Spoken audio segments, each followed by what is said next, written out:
President Moon Jae-in on Monday highlighted the importance of making sure all levels of society benefit from South Korea's recent uptick in economic growth. He says close coordination between labor, management and government are the key to achieving that goal. Hwang Hojun reports. President Moon declared Monday that South Korea's economy is at a very significant turning point. Meeting with his top aides, President Moon noted that economic growth in the third quarter reached 1.4% in spite of external and internal difficulties, including North Korea's nuclear provocations.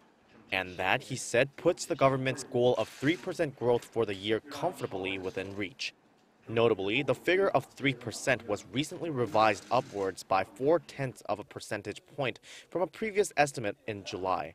He credited the hard work of both business and labor, as well as his administration's consistent economic policy. But he warned the government against complacency. 이제 중요한 것은 양적 성장을 넘어 성장의 질을 높이는 것입니다. President Moon said consistent economic growth will only be possible when the economic recovery brings about more jobs and consumption.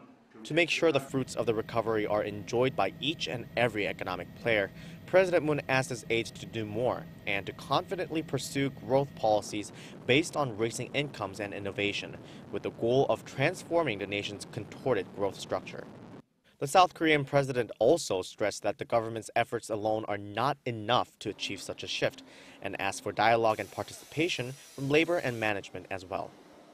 경제정책과 노동정책에 관한 사회적 합의는 결코 쉽지 않은 일이지만 반드시 해내야 하는 시대적 사명입니다.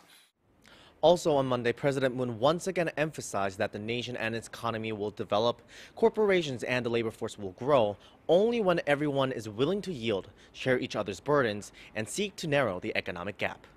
Hwang Hojun, Arirang News.